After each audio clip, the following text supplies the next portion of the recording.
ఏకంగా చంద్రబాబు నాయుడు గారు అనే వ్యక్తి తాను ప్రజలను పట్టించుకోవాల్సిన ఆవశ్యకతను పూర్తిగా మర్చిపోయి రెడ్ బుక్ పాలనతో పరిపాలన సాగిస్తూ కక్ష సాధింపుల మీదనే ధ్యాస పెడతా ఉన్నాడు తప్ప గవర్నెన్స్ మీద ఏం చెయ్యాలి అన్న దాని మీద ధ్యాస లేకనే ఇది మ్యాన్ మేడ్ ఫ్లడ్ కింద ఇంత భీకరంగా తయారైన ఫ్లడ్ ఇది. బుడమేరు అనేది బుడమేరు నుంచి వరదలు వస్తా ఉన్నాయని తెలుసు. బుడమేరు నుంచి వస్తా ఉన్న వరదలను కూడా ఇక్కడనే పంపించే కార్యక్రమమే చేశారు. శనివారం రాత్రి ఒక అలర్ట్ లేకుండా, ఒక సిగ్నల్ లేకుండా నీళ్లు బుడమేరు నుంచి గేట్లు ఎత్తేశారు. ఎంత దారుణమైన పరిస్థితి అనంటే వలగలేరు హెడ్ రెగ్యులేటర్ కు సంబంధించిన లాకులను 11 లాకులను శనివారం రాత్రి అర్ధరాత్రి దాటిన తర్వాత ఎత్తారు. అలర్ట్ లేదు. ఇక్కడ ఈ ప్రాంతంలో ఉన్న ప్రజలకు కనీసం చెప్పడం లేదు. ఎత్తేసినారు.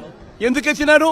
చంద్రబాబు నాయుడు గారు ఉన్న ఇల్లు కరకట్టు మీద ఉన్న ఇళ్లకు ఆ ఇంటికి సంబంధించిన ఆ నీళ్లు పోకుండా రక్షించుకునే దానికోసం విజయవాడలోని ఈ ప్రాంతాన్ని అంతా కూడా నీటిమయం చేశారు చంద్రబాబు నాయుడు గారు. బుడమేరుకు గేట్లు ఉన్నాయని మాట్లాడతారు. వీళ్ళు ఎట్లా సీఎంలు అయ్యారో నాకైతే అర్థం కాదు.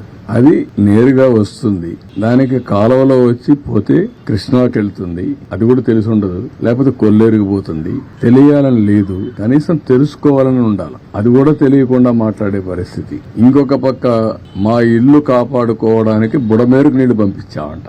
ఏం మాట్లాడతారండి? ఎంత అజ్ఞానం, లేకుంటే విచ్చలవిడితనం.